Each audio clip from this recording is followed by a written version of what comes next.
December 19th, 1944, 4:23 a.m. Bastogne, Belgium. The forest had stopped breathing 3 hours ago. That's when I knew they were coming. You learn to read silence in the Ardennes. Not the peaceful kind that falls after snowfall, but the other kind. The suffocating quiet that presses against your eardrums when every living thing knows predators are moving through the trees. Even the wind had died, leaving us wrapped in a cold so complete it felt like the world had crystallized around us. Frozen mid-heartbeat. Waiting. I pressed my back against the frozen bark of a pine tree, feeling the cold bite through 3 layers of clothing that hadn't been dry since we'd rushed here from Mourmelon 3 days ago. No winter gear, no ammunition reserves. Just grab your rifle and get on the truck, boys. The Krauts broke through and Bastogne needs to hold or the whole front collapses. Now here we were, the 101st Airborne. Paratroopers without parachutes, surrounded by God knows how many German divisions in a forest that had turned into a white tomb. My foxhole mate, Private Danny Morrison from Chicago, hadn't moved in 20 minutes. I could see his breath misting in the moonlight, little puffs of life that proved he wasn't another frozen corpse. We'd found 3 this morning from 2nd Platoon, boys who'd fallen asleep and never woke up, the cold taking them gentler than German bullets would have. At least, that's what Sergeant Randall said. But Randall had that 1,000-yard stare that made everything he said sound like a prayer for the already dead. The temperature had to be below 0. Fahrenheit, not that European Celsius nonsense. My rifle's metal parts had become instruments of torture, each touch burning like ice fire through my fingerless gloves. I'd wrapped the trigger guard with strips torn from a dead German scarf, but it didn't help much. Nothing helped much anymore. We were running out of everything: ammunition, medical supplies, food, warmth, hope, everything except Germans. Those we had plenty of, scattered through the forest around us like wolves who'd learned patience. "You hear that?" Morrison whispered, his words barely disturbing the frozen air. I heard it. Or rather, I heard the absence of it. No snow falling from branches, no small animals moving through the understory. Even our own guys had gone silent along the line. 500 yards of foxholes carved into the frozen earth, each one containing boys pretending they weren't terrified of what the silence meant. 6 months ago in Normandy, I'd have been shaking. Hell, I did shake at Carentan, when I pressed myself into a hedgerow and let my squad advance without me. Listened to them die while I counted my own breaths and called it survival instinct. But that was before I learned the truth about fear. It's not something you overcome. It's something you carry, like ammunition or rations, measured and rationed and used when necessary. The shaking had moved inside now, become part of my heartbeat, part of the mechanism that kept me functional when everything said to run. The moon was almost full, turning the snow between the trees into a carpet of broken glass. Beautiful, if you could forget that it illuminated us as much as them. Every shadow could be a German patrol. Every tree trunk could hide a machine gun nest. The forest had become a 3-dimensional chessboard where every move was potentially fatal, and standing still meant freezing to death. Lieutenant Welsh's voice drifted down the line, barely a whisper. "Stand to. Stand to." The daily ritual before dawn, when attacks were most likely, when the human eye struggled between night vision and day sight, when exhausted men made mistakes. I checked my ammunition for the 100th time.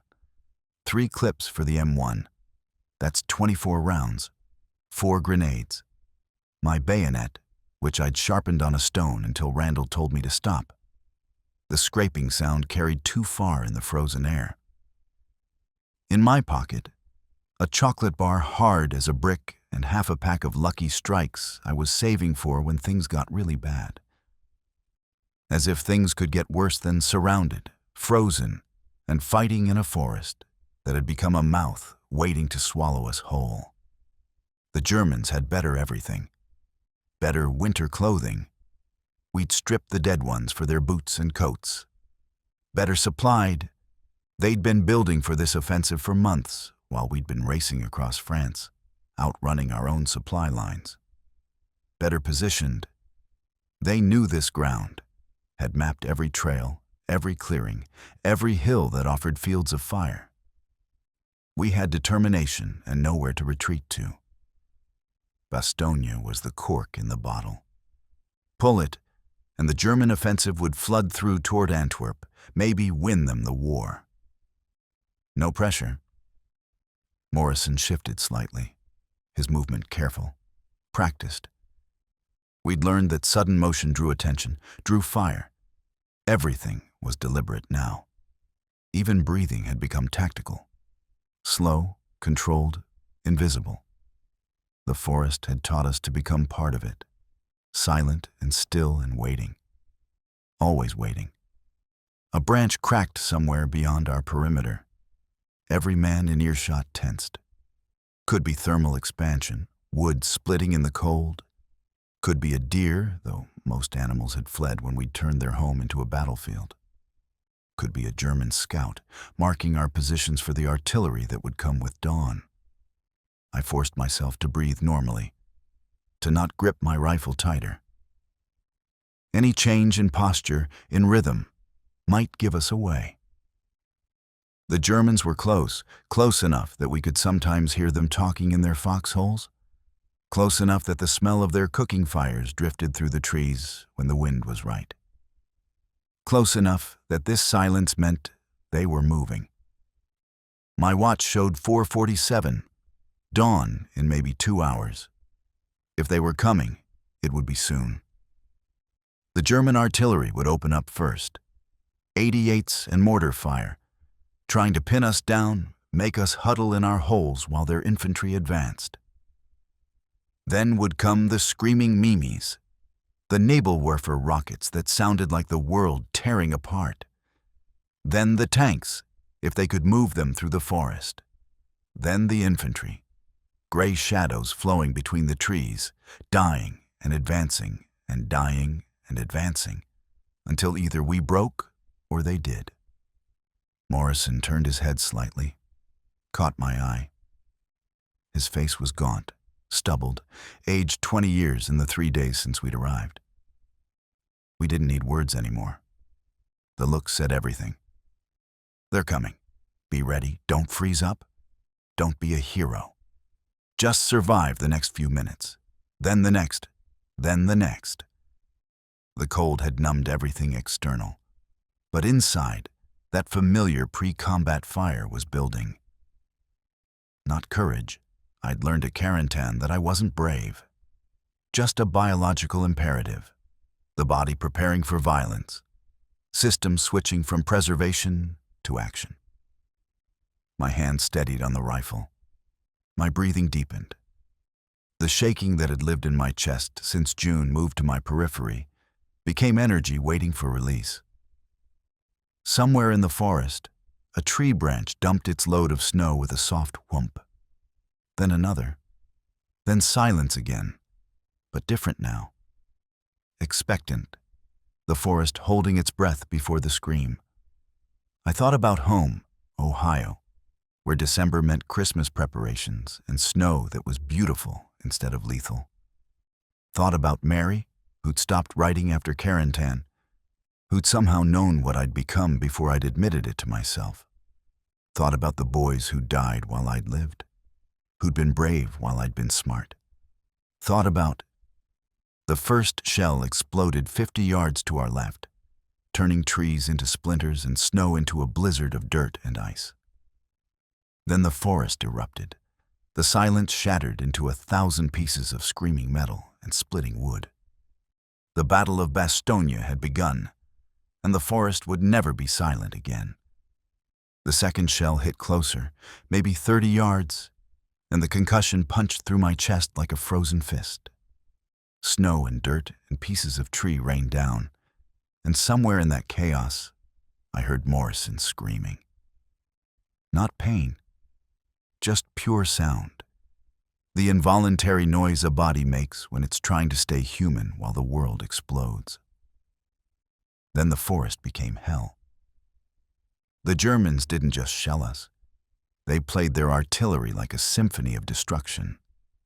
First, the 88s, precise and brutal, walking their fire up and down our line with methodical patience. Each explosion carved a crater in the frozen earth, turned trees into stakes, transformed the beautiful snow into a churning sea of black and white and red. The sound wasn't singular. It was layered, overlapping, a continuous roar that made thought impossible. Made everything except its primitive reflex disappear. I pressed myself deeper into the foxhole, feeling the frozen earth shudder with each impact. Morrison was curled beside me, his hands over his ears, his mouth open in what might have been prayer or profanity. I couldn't hear over the storm of steel. A tree 20 feet away took a direct hit and simply ceased to exist, becoming a cloud of splinters that whistled over our heads like horizontal rain. Through the chaos, training kicked in. Count the shells, find the pattern. The Germans were systematic. They always were. This wasn't random destruction, it was preparation. Soften us up, pin us down, make us deaf and blind and terrified while their infantry moved into position. Gas! Gas! Someone screamed. And my hands moved without thought, fumbling for the mask that hung from my belt. But it was just smoke and cordite, the air thick with the residue of explosives, not poison. Not yet. My fingers were too numb to work the straps anyway. If they did gas us, I'd die fumbling with frozen buckles. The barrage shifted, moving deeper into our positions. That meant their infantry was close. Close enough that they didn't want their own shells catching them. I forced my head up, peering over the lip of the foxhole through the drifting smoke and falling debris. Shapes, moving between the trees. Gray-white forms that materialized from the forest like ghosts given substance. German infantry in their winter camouflage, flowing forward in that distinctive Wehrmacht crouch, rifles held across their bodies, using the bombardment's chaos as cover. Here they come. Sergeant Randall's voice, impossibly clear through the thunder, that southern drawl stretched tight as piano wire. Hold your fire. Make it count. My frozen fingers found the rifle, muscle memory overcoming numbness. The M1 Garand felt heavier than usual, or maybe I was weaker. 3 days of no hot food, no real sleep, just existing in this frozen hole like an animal. But the rifle was clean, the action smooth despite the cold. I'd learned that lesson in Normandy. Your weapon is your life. Everything else is secondary. Morrison was up beside me now, his bar propped on the foxhole's edge. His eyes were wide, pupils dilated, but his hands were steady. That's all that mattered now. Not courage, not patriotism, just steady hands and counting ammunition. The Germans were maybe 70 yards out, moving in short rushes, tree to tree. Professional, experienced. These weren't the old men and boys we'd faced in France. These were Volks Grenadiers, and maybe Panzer Grenadiers, elite troops who'd been preserved for this offensive, for this moment when Germany would make its last real bid to change the war. Steady, steady. Randall again, timing it, waiting for them to commit, to get far enough from cover that retreat would mean death. A screaming Mimi launched somewhere behind German lines, that distinctive shriek that gave them their name, like a giant tearing fabric, like all the world's demons announcing their arrival. 6 rockets struck in sequence along our line, each explosion lifting men and equipment and pieces of forest into the air. I saw a foxhole simply vanish, the men inside transformed into physics, matter and energy, dispersed and gone. Morrison opened fire first, the bar's heavy chatter joining a suddenly symphony of American weapons. M1s cracking, machine guns stammering, the overlapping fields of fire we'd established turning the forest floor into a killing ground. Germans fell, spun, dove for cover. Some made it, many didn't. The snow between the trees became punctuated with dark forms, some moving, some still. I fired, worked the action, fired again. No thought now, just target and squeeze. A German running between trees, lead him, squeeze, watch him stumble and fall. Another behind a fallen log, wait for him to rise, squeeze, see the puff of snow where the round hit. 8 rounds, ping of the empty clip ejecting, slam in a new one. Mechanical, automatic. The shaking was gone, replaced by something cold and precise and terrible. But they kept coming. That was the horror of it. We dropped 3, 5, 10, and more would appear, flowing through the forest like water finding the path of least resistance. And behind them, always behind them, more shells falling, more trees exploding, more pieces of our line going silent. Flanking left! They're flanking left! Someone screaming from down the line, panic creeping into the voice. I swung my rifle, saw them. A squad moving fast through heavier cover, trying to get around our position, find the gap between foxholes. Morrison saw them too, traversed the bar, sent a long burst that chewed through underbrush and caught 2 of them mid-stride. But more kept coming, always more. Then the world went white. The shell hit behind us, close enough that the concussion lifted me out of the foxhole, threw me against a tree. No sound, the explosion had deafened me, left only a high ringing like a tuning fork pressed against my skull. I was on my back in the snow, staring up at branches that moved in slow motion, dropping their loads of snow like a gentle benediction while the world burned around them. Get up. The thought came from somewhere deeper than consciousness, that primitive part that refuses to die lying down. Get up or die. I rolled, crawled, found my rifle half buried in snow. My hands weren't working right, couldn't feel the trigger. Morrison was yelling something I couldn't hear, pointing. I turned, saw the German almost on top of us, rifle raised, no time to aim.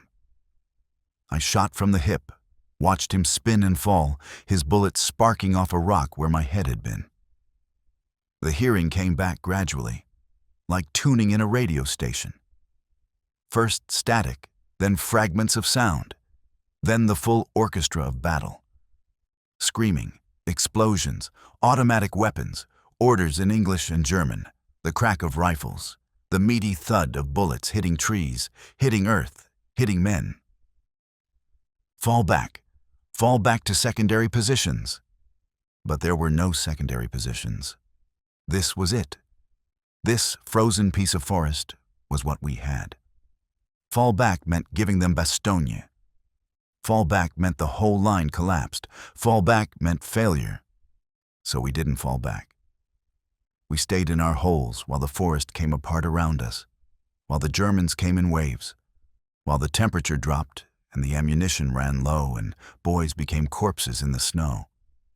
We held because holding was all we had left, all we were, all that stood between the German army and whatever lay behind us. Morrison's bar ran dry. He was screaming for ammunition that didn't exist. I had 1 clip left, maybe 10 grenades along the whole line. The Germans had to know how thin we were, how close to breaking.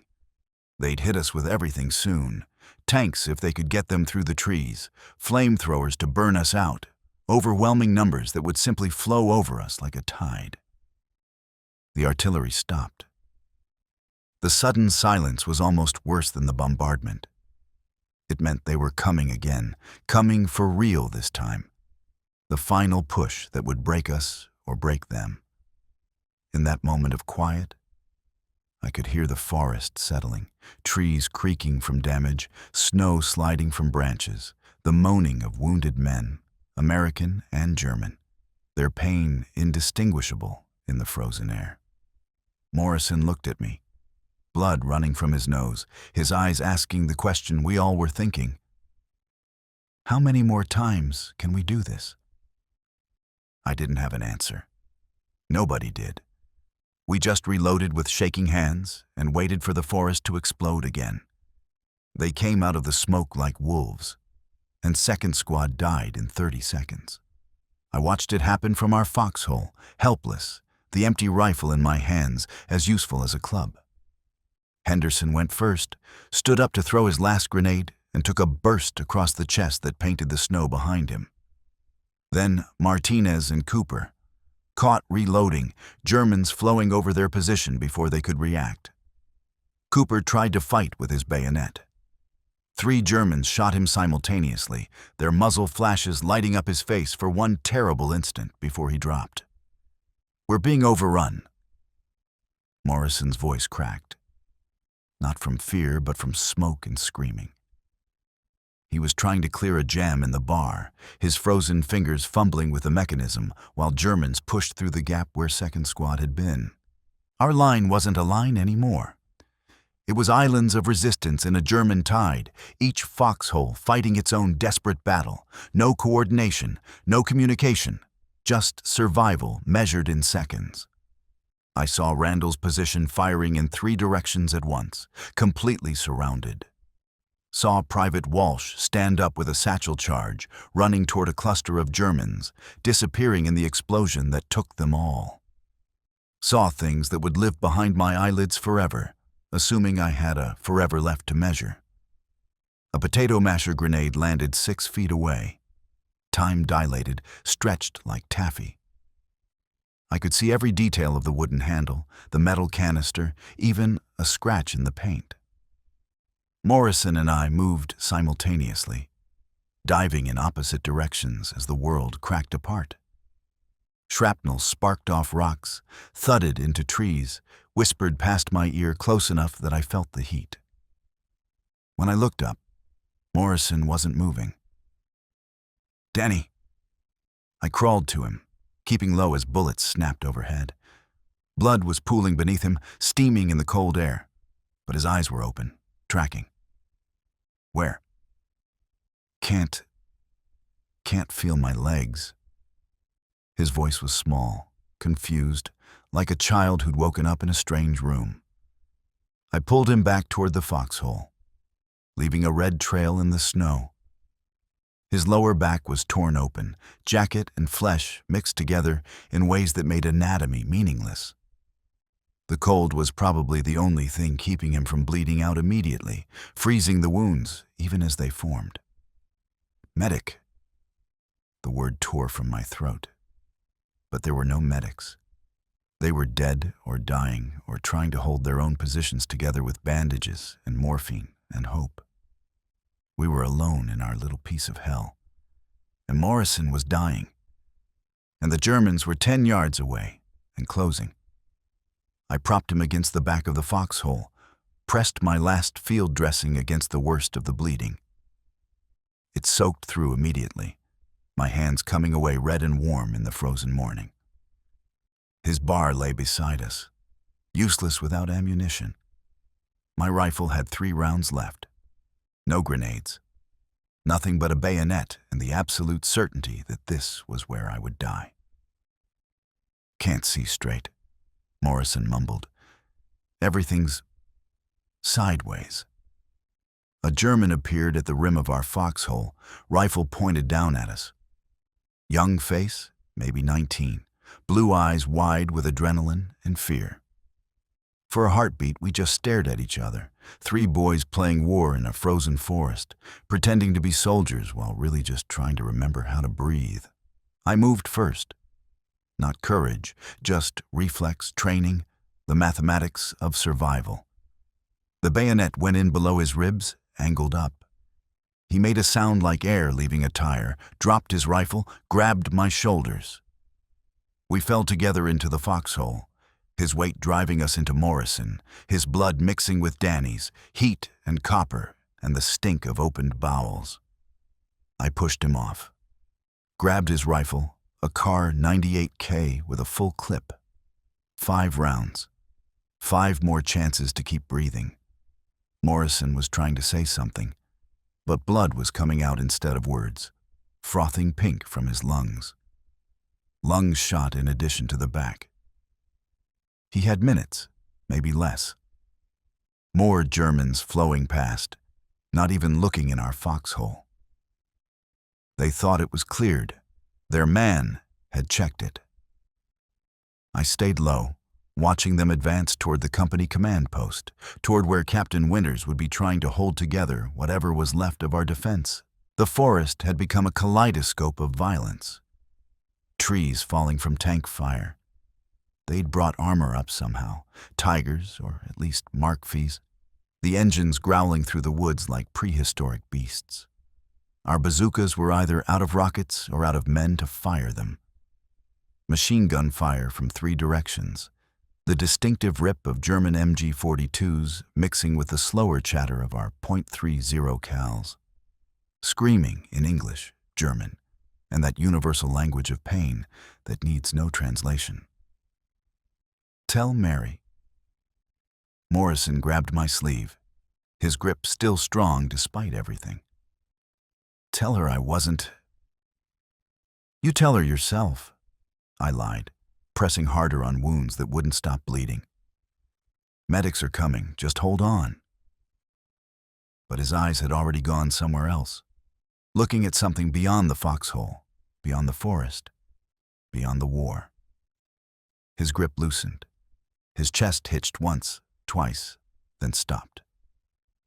Danny Morrison from Chicago, who'd shared his last cigarette with me yesterday, who'd shown me pictures of his girl, who'd been afraid but steady, was gone. Another ghost for my collection. An explosion close enough to shower us with dirt snapped me back. The Germans had brought up a flamethrower, were using it to clear foxholes to our right.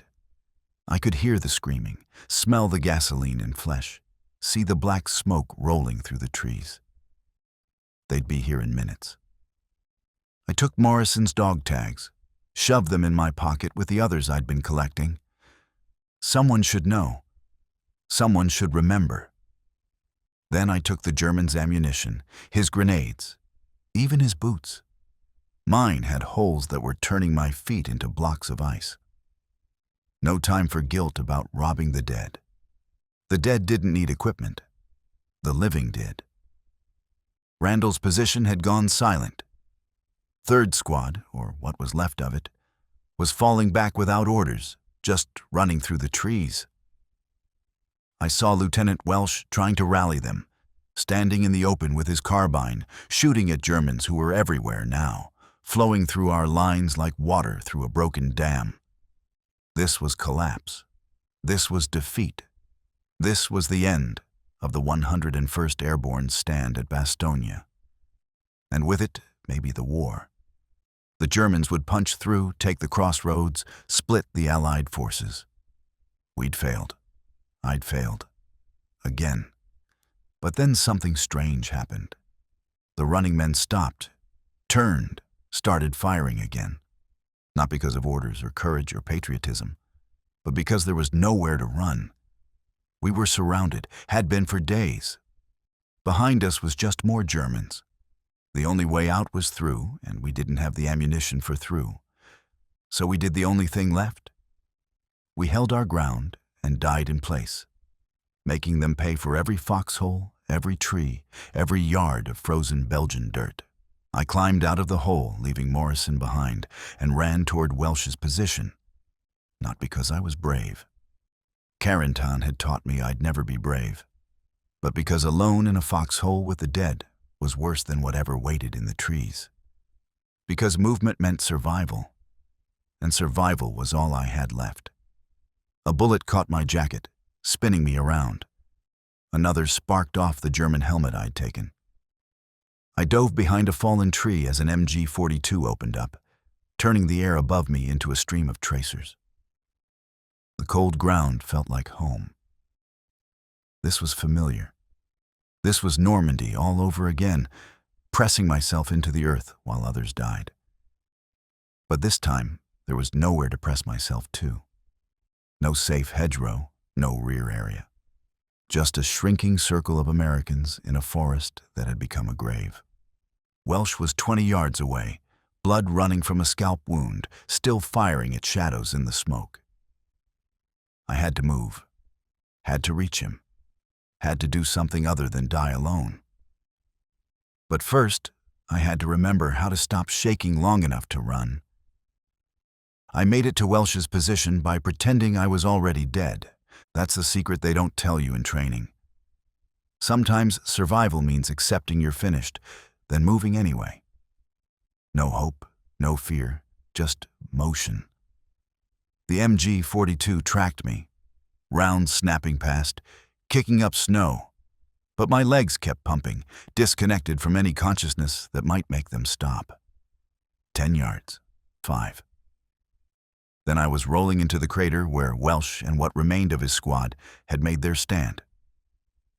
"Where's Morrison?" Welsh shouted over the gunfire, his face half-masked in blood from the scalp wound. "Gone." He nodded, no surprise there. We'd lost half the company in the last hour. Names were becoming meaningless. We were all gone, just some of us still moving. Ammunition? 8 rounds Kraut rifle, 2 potato mashers. Make them count. They're massing for another push. I looked around the crater. 5 of us left from what had been a full squad. Kowalski from Detroit, both his hands wrapped in bloody bandages but still working his rifle. The Thompson twins from Tennessee, not actually related but inseparable since training. And Corporal Davies, who hadn't spoken since yesterday when his foxhole buddy took a direct hit from an .88. We were a collection of walking wounded, held together by nothing but the muscle memory of being soldiers. Through the smoke and falling snow, I could see Germans reorganizing. Professional, methodical. They knew we were broken. This next push would finish us. But something was making them hesitate, keeping them from just rolling over us. Then I heard it. Firing from our left, where there shouldn't be anyone. First platoon had been wiped out there an hour ago. "That's easy company," one of the Thompson twins said. His voice touched with something that might have been hope if we still believed in such things. "They're counterattacking." Counterattacking with what? We all had the same nothing. No ammunition, no reinforcements, no winter gear, no chance. But the firing intensified, and the Germans who'd been massing for our position started turning, responding to this new threat. Welsh grabbed the radio from Davies, cranked the handle. Static, then fragments of voices. Holding at the church. Need immediate resupply. Tanks on the southern road. Then, clear as a bell, came a voice I recognized. Captain McAuliffe from Division Headquarters.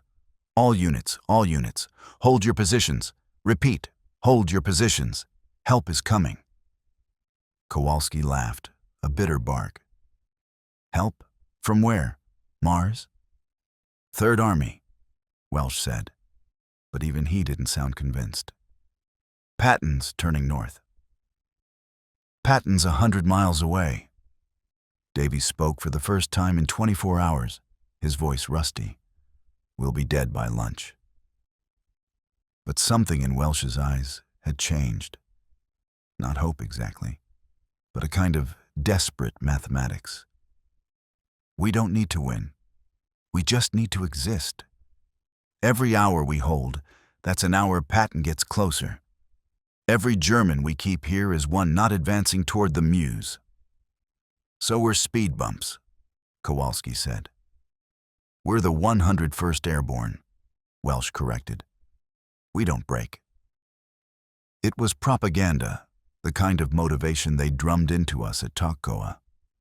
But out here in the frozen forest, surrounded by the dead, it meant something different. Not courage or honor or any of that recruiting poster nonsense. It meant we had an identity beyond ourselves, something that would outlive us even if we didn't outlive the morning. The 101st held at Bastogne. That would be the story, even if none of us survived to tell it. A mortar round exploded 30 feet away, showering us with frozen earth. Then another, walking toward us. The Germans had our position zeroed. Move, move. We scattered, each man finding his own tree, his own depression in the earth. I pressed against a pine trunk as rounds exploded where we'd just been, turning Welsh's crater into a smoking hole. Through the chaos, I could hear him still shouting orders, still trying to coordinate a defense that had become every man for himself. This was adaptation. Not the heroic kind they write about, but the animal kind. Learning to read the whistle of incoming shells, knowing from the sound whether to dive or stand. Understanding that cover was temporary, that every position would eventually be found and destroyed. Accepting that survival was measured in minutes, not days. I saw movement to my right. Germans trying to flank through the thicker trees. Raise the car 98K, put the front sight on the lead man's chest. Squeeze. He dropped. Worked the bolt, ice from my breath fogging the rear sight. Next target, squeeze. The rifle was better than our M1s in this cold. The bolt action less likely to jam. Small mercies in hell. Behind us! They're behind us! The Thompson twin who'd called it out stood to turn, to engage the new threat. The sniper's bullet caught him just below the helmet, snapping his head back.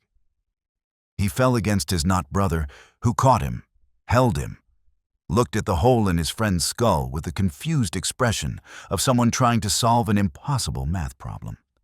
We were in a pocket now. Germans on 3 sides, maybe 4. The forest had become a 3-dimensional chess game where every piece was trying to kill every other piece, and the board kept exploding. I watched Kowalski throw his last grenade, then fix his bayonet with those mangled hands, preparing for what we all knew was coming. The Germans would close soon. No more artillery. They were too close to their own men. It would be rifles and bayonets and bare hands if it came to it. The kind of fighting that belonged in an earlier century, before we'd learned to kill each other with such mechanical efficiency. "Why'd you come to my position?" Welsh asked, suddenly beside me, reloading his carbine with his last magazine. "Your hole was safer." The truth came out without thought. Morrison was dead. I couldn't stay with another dead friend. Not again. He looked at me, something shifting in his expression. "Carrington?" I nodded. Everyone knew about Carrington, about the replacements who'd frozen, who'd gotten their squads killed. They just didn't know I was one of them. "We all got our dead," Welsh said quietly. "Question is whether we join them or make their dying mean something." "Does it? Mean something?" He was quiet for a moment, watching Germans moving through the trees like gray ghosts. "My brother died in Italy. Monte Cassino. His unit held a hill for 3 days, got slaughtered. Week later, we gave the hill back to the Germans. Tactical withdrawal." He worked the action on his carbine, chambering around. "So no, it doesn't mean anything, except to us. Right now, in this moment, we decide what it means." A burst of machine gun fire chewed through the tree above us, showering us with splinters and bark. We pressed lower, the cold earth the only constant in a world gone mad. "I ran," I said, needing to confess before the end. "At Carrington." I hid while my squad died. And now? I thought about Morrison, blood freezing in the snow, about the German boy with blue eyes I'd killed with a bayonet, about the Thompson twin held by his friend as his life leaked out, about all the ghosts I'd collected and carried and would carry until I joined them. Now I'm too tired to run. Welsh actually smiled, a cracked expression on his blood-caked face. That's the most honest thing anyone said since we got here. The Germans were massing again, visible through the smoke and snow. This would be it, the final push. We had maybe 40 rounds between the four of us. No grenades, no support, no hope. But I found myself standing, rifle raised, ready. Not brave, I'd never be brave.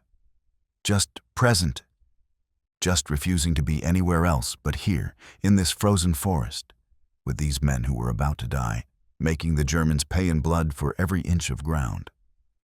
Here they come, Davies said unnecessarily.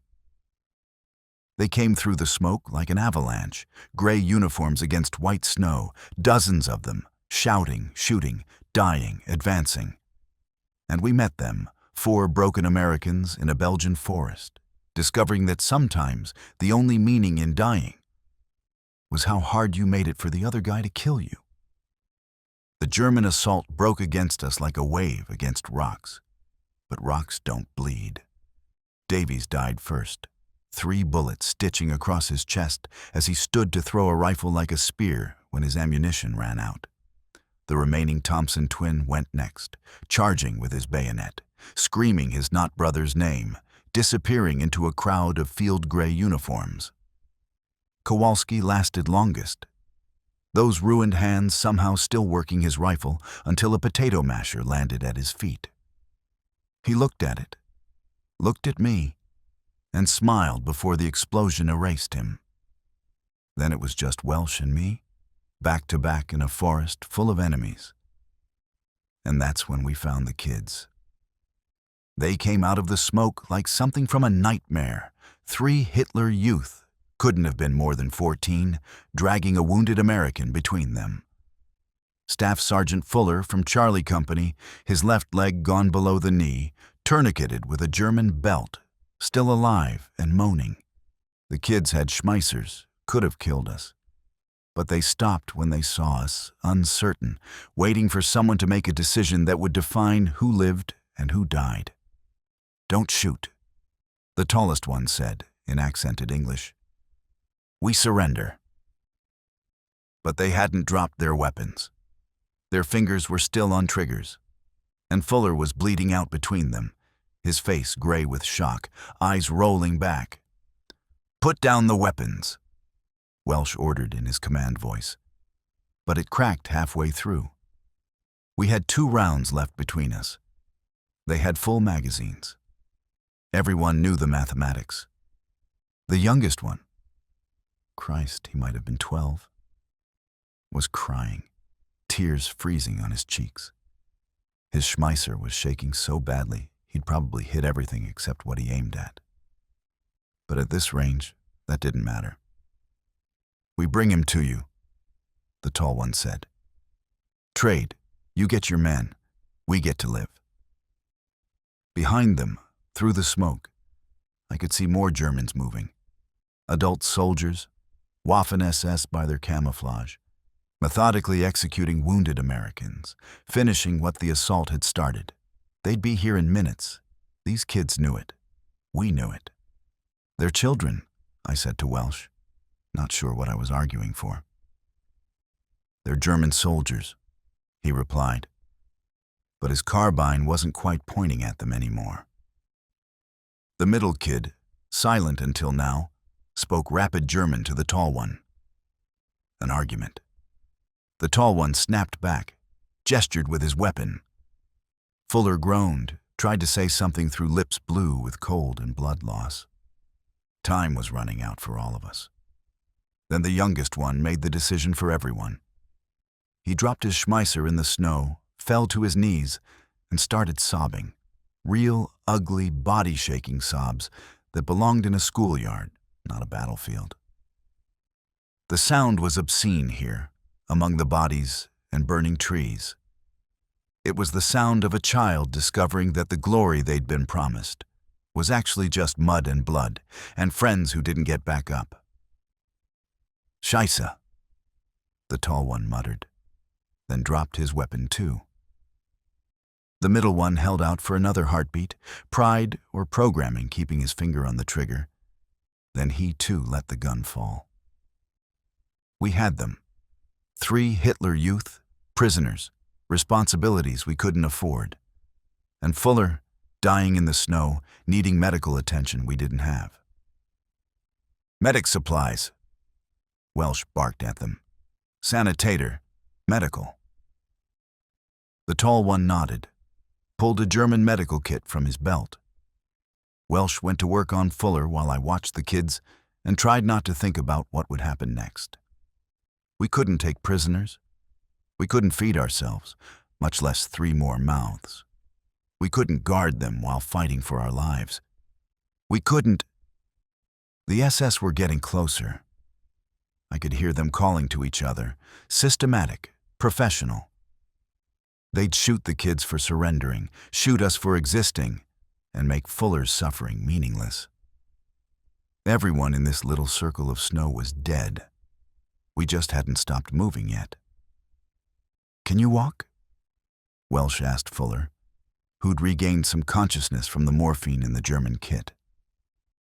"I can crawl," Fuller managed. "Good enough." Welsh looked at the 3 boys, made a decision that would haunt him forever, however long forever lasted. "Run, that way." He pointed away from the SS toward where our lines used to be.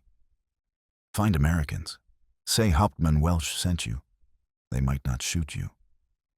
The tall one translated for the youngest, who was still crying. They looked at us with a mixture of gratitude and terror, understanding that this mercy came with no guarantees. They might make it to American lines and be shot as enemies. They might be caught by their own side and shot as deserters. They might freeze to death in the forest. But it was a chance, which was more than any of us had. "Danke," the tall one said, then grabbed his crying companion and ran. The middle one hesitated, looked at his Schmeisser in the snow, then followed his friends into the white nothing between the trees. "That was stupid," Fuller gasped. "Should have used them as shields." "Probably," Welsh agreed, checking his carbine one more time. 2 rounds. I had none. The car was empty, and the boys hadn't left their ammunition. But I'm not going to die with child murder on my conscience. The first SS trooper came through the smoke 20 yards away, saw us, raised his St. G44. Welsh's shot took him center mass, dropping him. The second round went into another soldier who appeared to our left. Then the carbine was empty, and we were out of everything except bayonets and the will to make our deaths expensive. "Take Fuller and go," Welsh ordered. "That's an order, Private."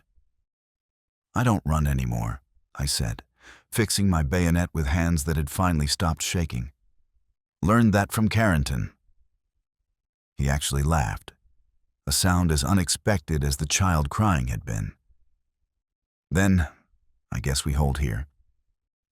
Fuller tried to protest, tried to say something about not dying for him, but the morphine and blood loss were pulling him under.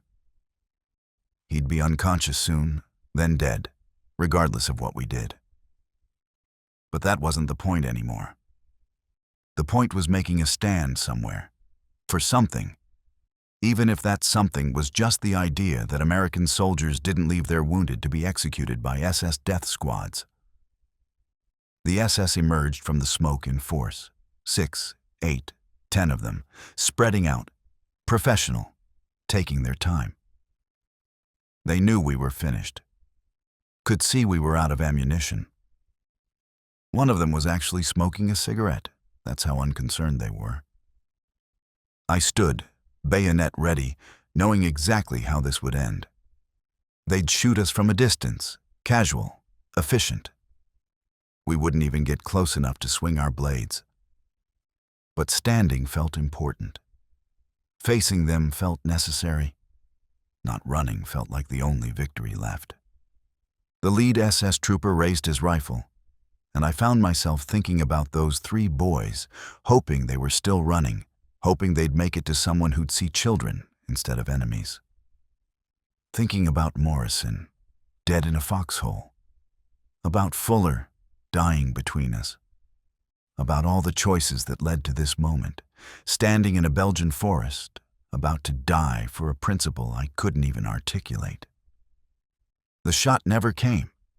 Instead, the SS trooper's head exploded, followed immediately by automatic weapons fire from our right flank. American weapons.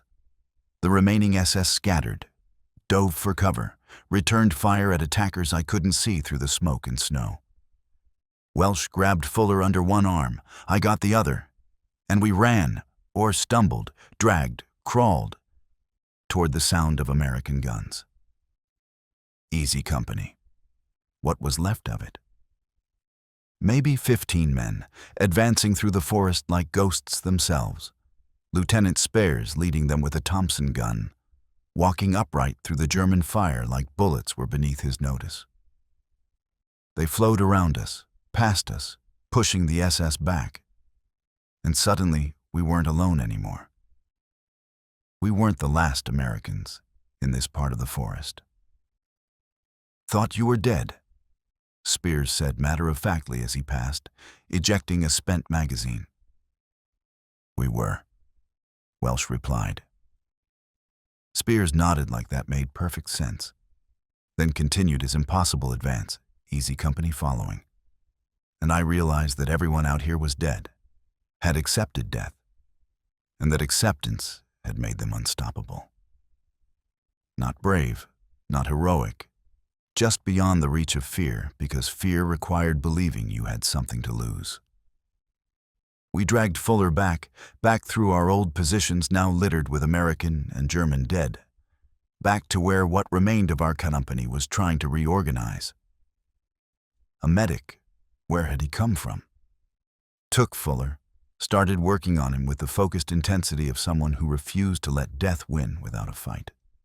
Welsh and I collapsed against a tree, watched our breath mist in the air, and tried to process what had just happened. We'd shown mercy and received it. We'd held when we should have run. We'd survived when we should have died. "Those kids," I started to say. "We'll probably die anyway," Welsh finished. "If not today, tomorrow. If not our bullets, theirs." He was right. But somehow, in that moment, it mattered that it wouldn't be our bullets. That we'd chosen to be something other than killers, even if just for a moment, even if it meant nothing in the larger arithmetic of war. The battle was still raging around us. Germans still held most of the forest. We were still surrounded, still outnumbered, still dying by degrees. But something had changed in those moments with the Hitler Youth. Some line had been drawn, not in the snow, but in ourselves.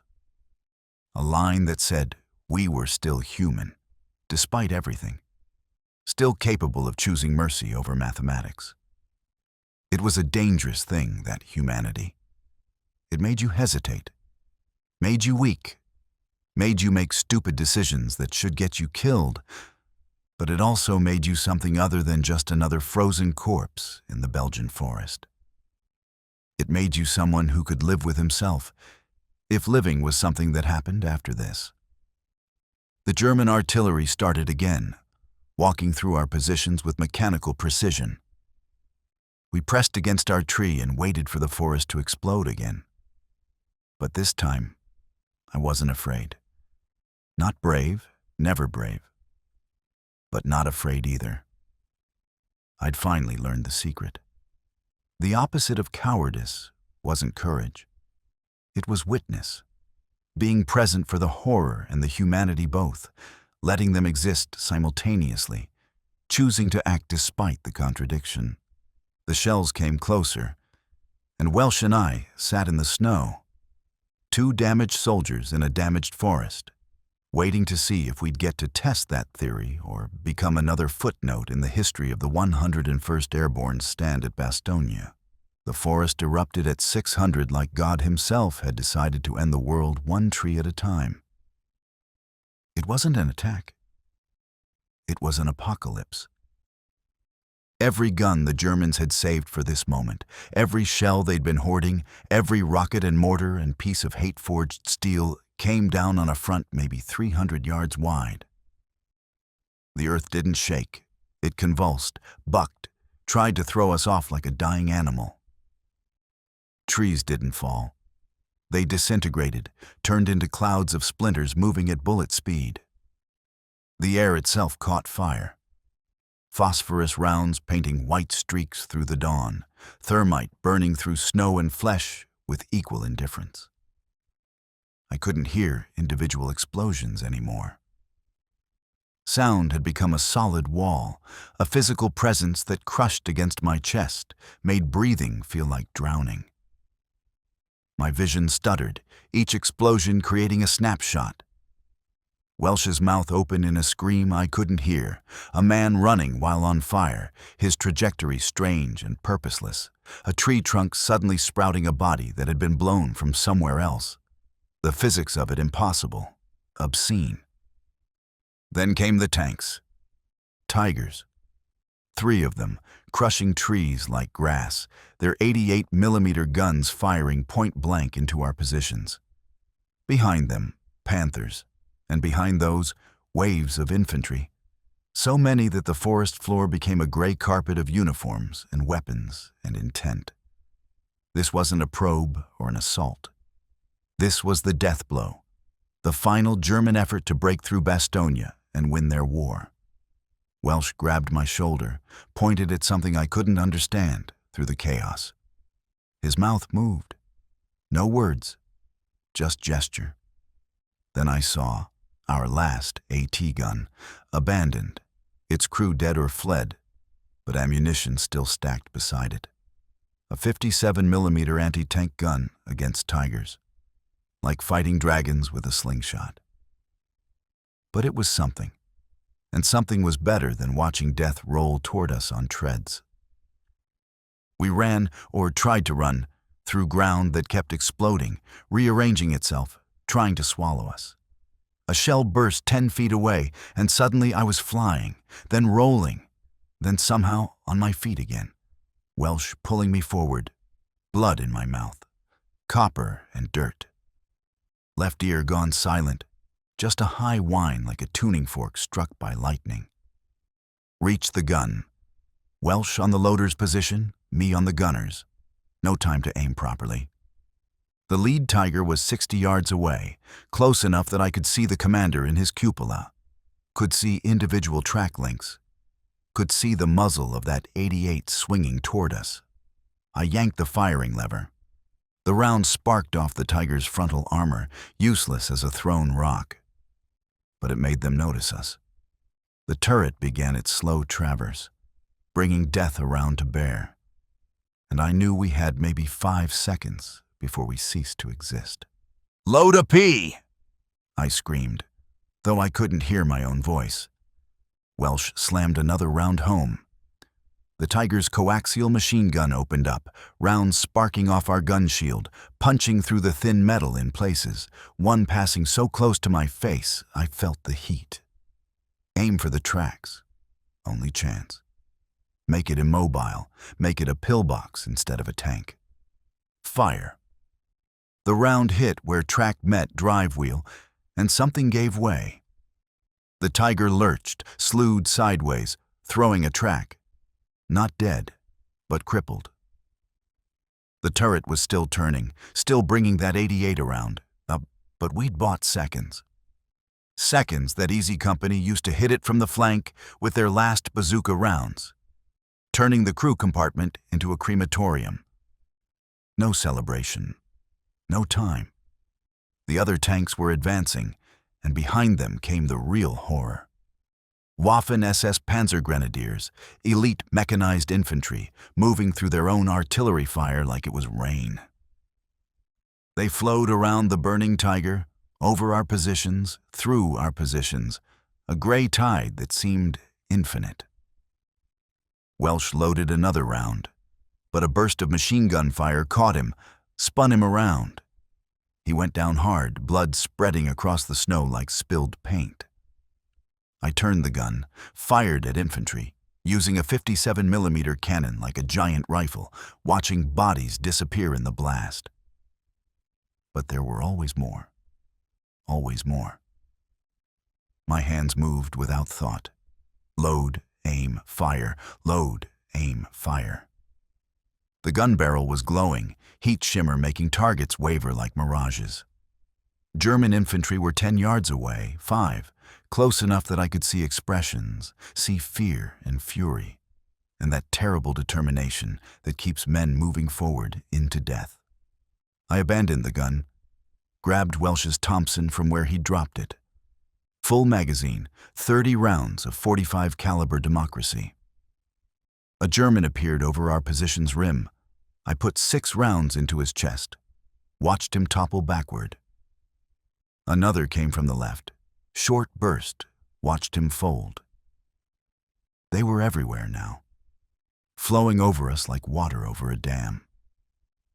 Something hit me in the shoulder, spun me down. Not pain yet, just impact and sudden weakness in my left arm. Blood, bright red, arterial red, pumping with each heartbeat. I pressed my hand against it, Thompson hanging from its sling, firing one-handed at shapes in the smoke. This was the hellfire point, the moment where individual combat ceased to exist and everything became a singular organism of violence. I couldn't tell our forces from theirs anymore. Everyone was shooting everyone. Grenades exploding without pattern or purpose. Men fighting with knives, with helmets, with bare hands and teeth. The forest floor was carpeted with bodies, and still they came. Still we fought, the dead piling up until we were fighting on top of them, using corpses for cover, for ammunition, for weapons when ours ran dry. A Panther tank appeared through the smoke. Main gun traversing toward where battalion HQ should be. No AT weapons left. Nothing that could stop it. I watched a man, couldn't tell if he was ours or theirs, climb onto its back, stuff something into the engine compartment. The explosion lifted the tank's rear deck, flames shooting through ventilation grates. The man was gone, vaporized or thrown clear. Impossible to say. I tried to stand, made it to my knees. The Thompson was empty. My pistol was gone, lost somewhere in the chaos. A German soldier, young, maybe 18, stood over me with his rifle raised. We looked at each other across that infinite space between living and dying. His finger on the trigger, my hand reaching for a knife that wasn't there. Then his chest exploded outward, and he dropped, revealing Sergeant Randall behind him, somehow alive. Half his face burned away, but still fighting, still killing, still refusing to let Bastogne fall.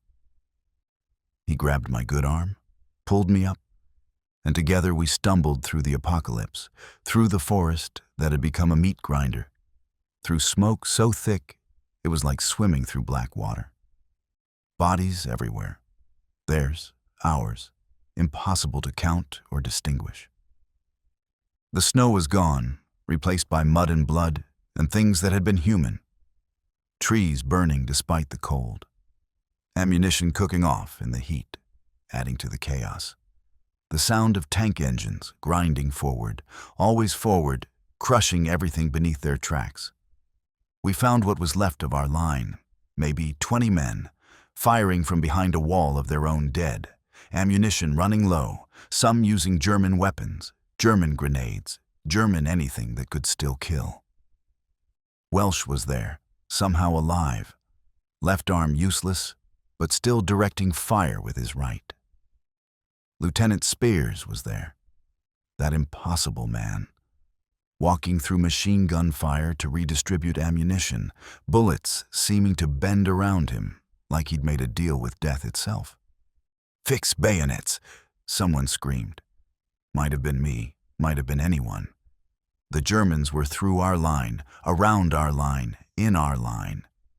No front anymore, no rear, just a swirling mass of men trying to kill each other in a forest that had become hell's anteroom. I picked up a rifle, didn't matter whose, and the bayonet went into something soft. Pull, twist, move, training taking over where consciousness failed. A potato masher landed at my feet. No time to run. I kicked it, watched it disappear into a cluster of Germans, heard the explosion but didn't see it because I was already turning, already fighting, already dying by degrees like everyone else in this frozen slice of Belgium that had become the most important place in the world. The Panther that had been advancing on Battalion HQ suddenly erupted, turret lifting off like a hat in the wind. Behind it, impossible, beautiful, American Shermans. The 4th Armored, Patton's boys. They'd broken through the encirclement, were pouring into the forest, their 75mm guns wreaking havoc on German armor that had thought the battle won. The psychology of battle shifted in an instant. The Germans, who'd been advancing with the certainty of victors, suddenly hesitated. That hesitation became withdrawal. Withdrawal became retreat.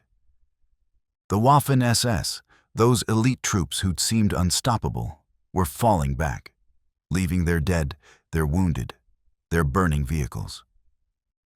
We didn't pursue, couldn't, could barely stand. Just watch them fade back into the forest that had witnessed so much death it would never be clean again. The shooting slowed, stopped, became occasional cracks as someone finished off a wounded enemy or shot at shadows. I found myself sitting in the mud, back against something that might have been a tree stump or a body, watching my blood soak into the earth, adding my contribution to the forest floor. Welsh was beside me, or maybe I was beside him. Geography had ceased to matter. We were alive, or at least not dead yet, and that was geography enough. "We held," someone said, voice full of wonder and disbelief. We'd held. Bastogne stood. The 101st Airborne had not broken. But looking around at what remained, at the carpeted dead, at the burning vehicles, at the forest that had been transformed into a moonscape of craters and stumps, I wondered if holding meant anything when there was nothing left to hold. The forest began to settle, smoke drifting through the trees like souls looking for their bodies. Somewhere, a man was crying. Somewhere else, another was laughing, high and hysterical. The sound of engines fading as Germans pulled back. The sound of our own vehicles moving up. The hellfire point had passed, leaving us on the other side, changed, reduced, but somehow still existing. The forest would grow back eventually, cover the scars, hide the bones. But those of us who'd survived would carry this place forever, would see it every time we closed our eyes, would smell it in every fire, hear it in every silence. The Battle of Bastogne wasn't over, but its crescendo had passed. We'd paid the price in blood and souls and sanity. Now came the harder part, learning to live with what we'd done to survive. The silence came back wrong. It wasn't the peaceful quiet after victory, or even the exhausted stillness after survival. It was the hollow absence that follows when something fundamental has been torn from the world, leaving a space that sound fears to fill. The forest had stopped screaming, but its silence was the silence of a throat too damaged to make noise anymore. And we sat in that damaged quiet like children who'd broken something precious, didn't know how to explain what we'd done. I watched my blood drip into the mud with a detachment that should have been concerning, but wasn't. each drop falling with its own small splash that seemed impossibly loud in the new quiet, creating tiny craters in the surface that filled immediately with muddy water tinted pink, then red, then brown as the earth swallowed what I was offering it. The wound in my shoulder had stopped hurting, which meant either the nerves were dead or I was dying. And I found I didn't much care which, because both meant the same thing, an ending to something that had gone on too long already. Welsh sat beside me, his breathing wet and labored, bubbles of blood forming and popping at the corner of his mouth with each exhale, painting his chin with a foam that looked too bright against his gray skin. And I knew without being told that he had a lung wound, maybe more, that the machine gun burst had found things inside him that shouldn't be found. He didn't speak, and neither did I, because what was there to say that the forest didn't already know? That the bodies scattered around us like broken dolls hadn't already said with their stillness? That the smoke drifting through the shattered trees wasn't already writing in languages older than words? The relief force from the 4th Armored was moving through our positions now. Fresh faces trying not to look at what remained of us, trying not to see the carpet of dead that they had to step over, around, sometimes on when there was no other way forward. Their boots making sounds against bodies that shouldn't be made. Sounds that would follow them home, follow them to their graves, follow them beyond, if there was a beyond to follow anyone to. They looked like we must have looked 5 days ago. Human, intact, believing in things like victory and purpose and meaning, before the forest taught us that those were just words we used to make the killing feel necessary. A medic appeared from somewhere, kneeling beside Welsh with hands that moved with practiced efficiency, cutting away fabric, applying pressure, injecting morphine with the casual competence of someone who'd done this so many times that death had become just another technical problem to solve, or fail to solve. And Welsh's eyes rolled back, showing white as the drug took hold, pulling him away from the pain and maybe away from everything else too. The medic looked at my shoulder, made a sound that might have been approval or disgust, and started working on it with the same mechanical precision. And I watched him work on my body like it belonged to someone else, someone I used to know but couldn't quite remember anymore. "You're lucky," he said, the word hanging in the air like an obscenity. And I wanted to laugh but couldn't remember how that worked. Couldn't remember what lucky meant when Morrison was frozen in a foxhole with his intestines turned to ice. When the Thompson twins were scattered across 50 yards of forest. When Kowalski's hands would never hold anything again because they were no longer attached to Kowalski or to anything else in this world. The forest floor was steaming now as the sun climbed higher. Body heat and blood heat meeting cold air and creating a mist that rose between the shattered trees like souls departing. If souls existed, if departure was possible, if anything could actually leave this place, instead of just becoming part of it forever. I could see Germans and Americans lying together, tangled in death like lovers, their uniforms the only thing that said they should have been killing each other instead of dying beside each other. And I wondered if they knew, in those last moments, how similar they looked when the life left them, how the same surprise crossed their faces, how they all called for their mothers in languages that didn't matter anymore. Sergeant Randall walked past, half his face wrapped in bandages that were already soaking through, carrying ammunition to positions that didn't exist anymore, for a battle that had already been won or lost or whatever you called it when everybody lost, but some lost less than others. He stopped, looked at Welsh and me, opened his mouth like he wanted to say something profound about survival or duty or honor, then closed it again because he'd learned what we'd all learned. That words were just noise, and noise was just another way of pretending we understood something that couldn't be understood. The counting would come later, the mathematics of catastrophe that would turn all this into numbers for reports that colonels would read and file and forget. 800 Germans killed, 300 Americans, ratios and statistics and tactical assessments that would make it seem like what happened here had shape and meaning and purpose, instead of being what it really was. A place where boys turned into corpses, while the forest watched and remembered and kept its own count in rings of trees that would grow around bullets, over bones, through helmets that would become homes for birds that didn't care who'd worn them. I thought about the 3 Hitler youth we'd let go. Wondered if they'd made it to our lines, if someone had shot them anyway. If they were lying somewhere in the forest, adding their child bodies to the count. Or if they'd survived and were somewhere right now trying to understand what they'd seen, what they'd done, what had been done to them in the name of nations and causes and ideas that seemed very important until you saw how easily bodies came apart, how quickly faces you knew became faces you wished you didn't remember. The morphine was working on my shoulder now, not taking away the pain, but moving it somewhere else, making it belong to someone else.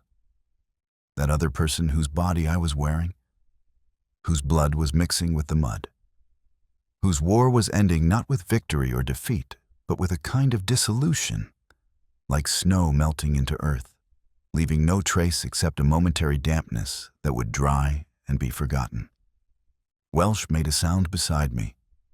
Not quite a word, not quite a moan, just an expression of continued existence that meant his body hadn't figured out yet what his eyes already knew.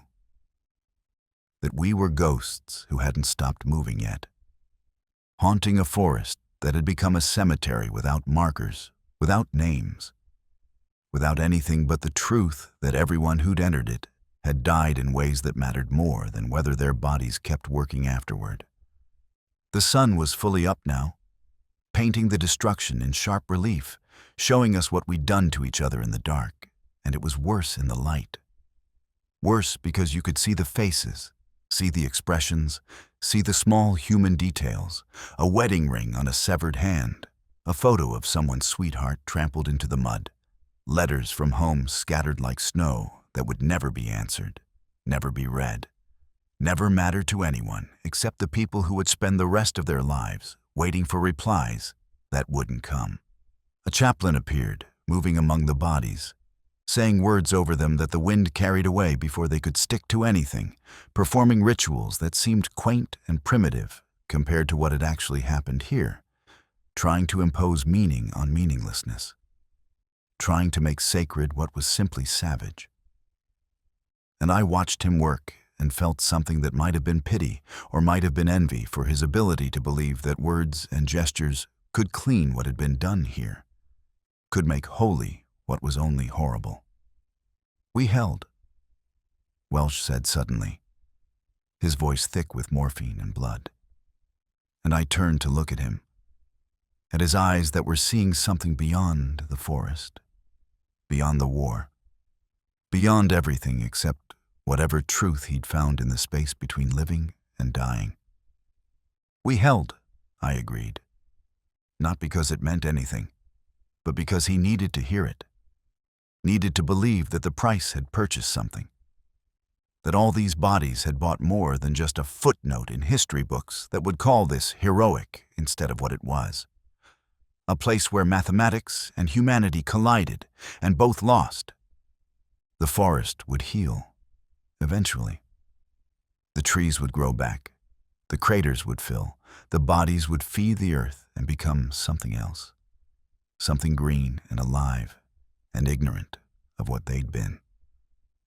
But we who survived, who carried the forest with us now, who would see it every time we closed our eyes, smell it every time it rained, hear it every time the world went quiet, we would never heal, never grow back, never become anything but what the forest had made us. Witnesses to the truth that civilization was just a story we told ourselves between wars, that inside every man was a capacity for violence that made mockery of morality, that survival wasn't victory, but a different kind of defeat. The evacuation would begin soon. Stretchers would carry away those who could be saved, Graves' registration would process those who couldn't, and the forest would slowly empty of the living and the dead, leaving only the silence and the scars and the knowledge that something irreplaceable had been broken here. Something that all the victories in the world couldn't repair. But for now, in this moment between the battle and whatever came after, Welsh and I sat in the ruins of what had been a forest, what had been a battle, what had been ourselves, and waited for someone to tell us we could stop holding now, that Bastogne was saved, that we could let go. Except we both knew the truth that the forest had taught us. You never really let go. You just carry it with you, forever. A weight that becomes part of your bones, your blood, your breathing, until you can't tell anymore where you end and the war begins, where the forest stops and you start, where the silence goes when it fills you up and never leaves. December 27th, 1944. Dawn. They pulled us out of the line on the 8th day, what was left of us, loaded onto trucks like cargo that could still breathe. And as we drove away from Bastogne, I watched the forest recede through the canvas flap at the back of the Deuce and a Half. Watched it shrink but never disappear, like a wound that closes but never heals. Welsh was on a stretcher beside me, unconscious but alive, his chest rising and falling with mechanical persistence. And I envied him the morphine dreams that kept him away from here, from now, from the knowledge that we were leaving but would never really leave, that Bastogne had become part of our geography, internal and permanent. The truck hit a crater, and several men cried out, not from pain, but from the suddenness of it, the way it brought them back to artillery, to impact, to the expectation that everything solid would explode. The replacement troops passing us on the road to take our positions looked impossibly clean, their uniforms still holding their original color, their faces still capable of expressions beyond the 1,000-yard stare that had become our default setting. And I wanted to warn them about the forest, about what it did to you, about how it took everything you thought you were and showed you what you really were. But my throat couldn't make those words, could only manage the silence that had become our native language. We passed through Bastogne itself, or what remained of it. Buildings opened like dollhouses, church steeples pointing at nothing, civilians picking through rubble with the patient efficiency of people who'd learned that survival meant accepting destruction as weather. And a small girl, maybe 6, standing in what had been a doorway, holding a doll with no head, staring at our convoy with eyes that had seen too much to ever be young again. And I understood that we weren't the only ghosts this battle had created. The aid station was in a monastery 10 miles behind the lines, and the monks who still lived there moved among us with careful kindness, not speaking, just providing water, blankets, the simple gift of being witnessed without judgment. And one of them, ancient, his hands translucent with age, stopped beside my cot and made the sign of the cross over me, not as blessing, but as acknowledgement, as if he recognized something in us that required both sanctification and exorcism. They debrided my shoulder without ceremony, cutting away dead flesh with the same practical efficiency you'd use to clean a fish. And I watched them work, fascinated by how much of me could be removed and discarded while I remained technically alive.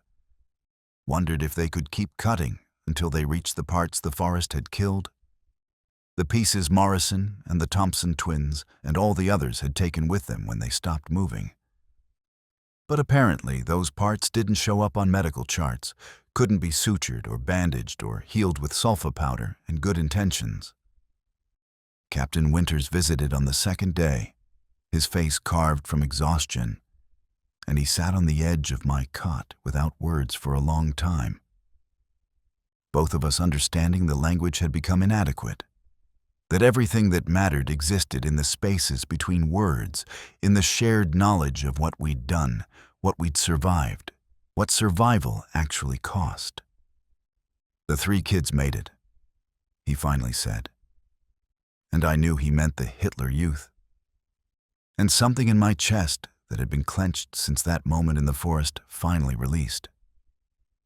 Not because it mattered in any larger sense, but because in a war where everything was destruction, 3 children living felt like the only mathematics worth calculating. "Fuller?" I asked. "Lost the leg, but alive. Going home." Home.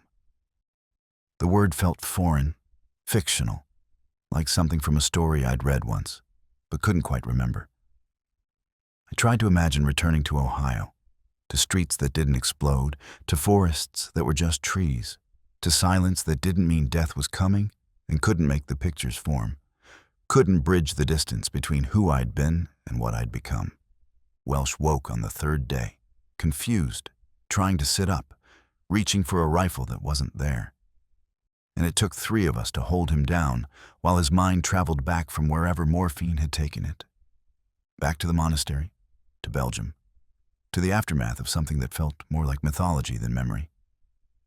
When he finally focused, really saw me, he said, "We held." And I said, "We held." And that became our greeting, our goodbye, our prayer, the only words that meant anything anymore. They shipped Welsh to England on day 4, his lungs too damaged for field hospitals, and we shook hands with our good arms, 2 damaged soldiers pretending we'd see each other again, pretending there was an after to this war, a place where people like us could exist without the forest, without the silence, without the weight of all those ghosts.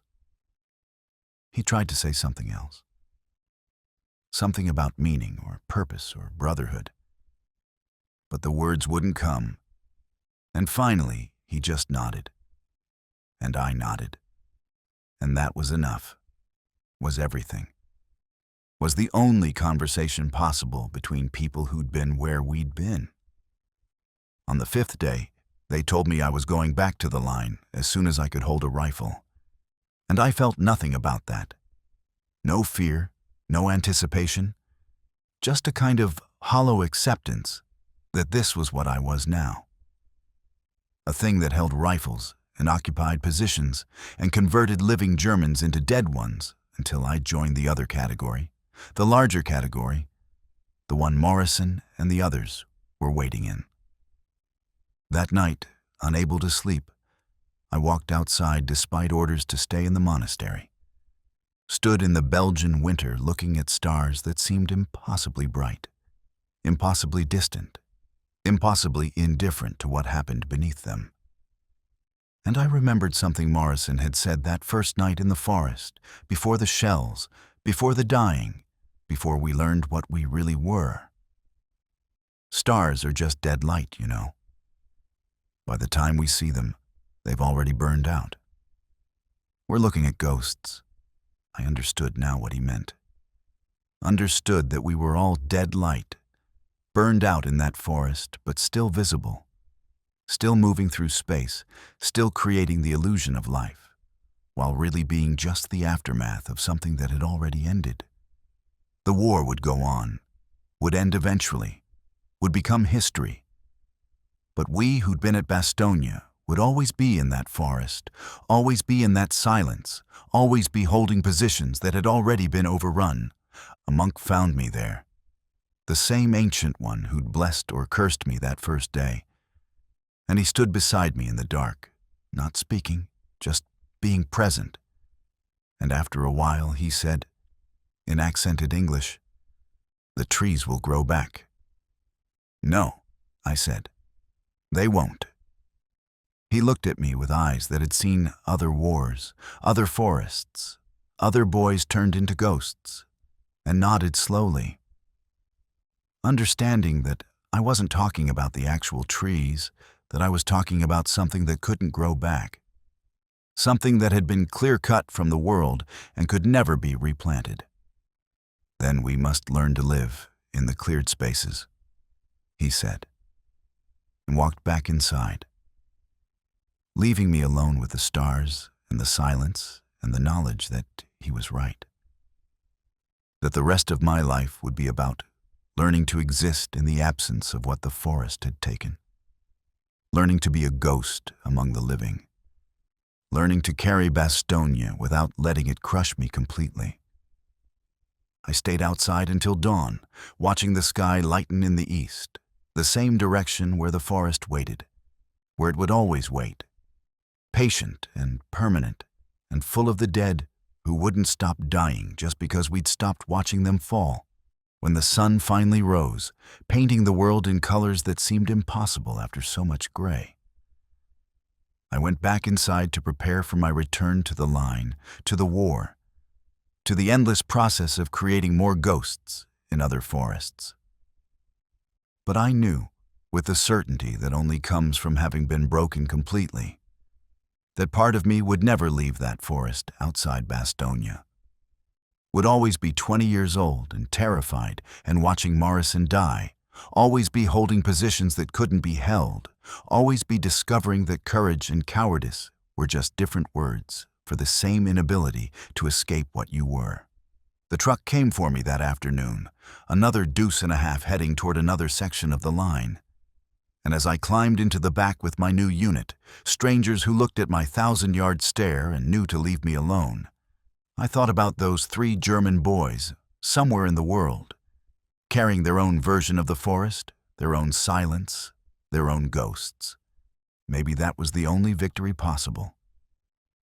Not the holding of positions or the taking of towns, but the small mercy of letting someone else's children live, of choosing in one crucial moment to be something other than what the war demanded, of proving that even in a forest full of death, humanity could still make a sound, even if it was just the sound of weapons dropping in the snow. The truck lurched forward, carrying me back to the war, but I was already gone, already in that forest, already in that silence that had frozen harder than the Belgian winter and would never thaw, no matter how many springs came after. The snow kept falling, but none of us would ever feel cold again.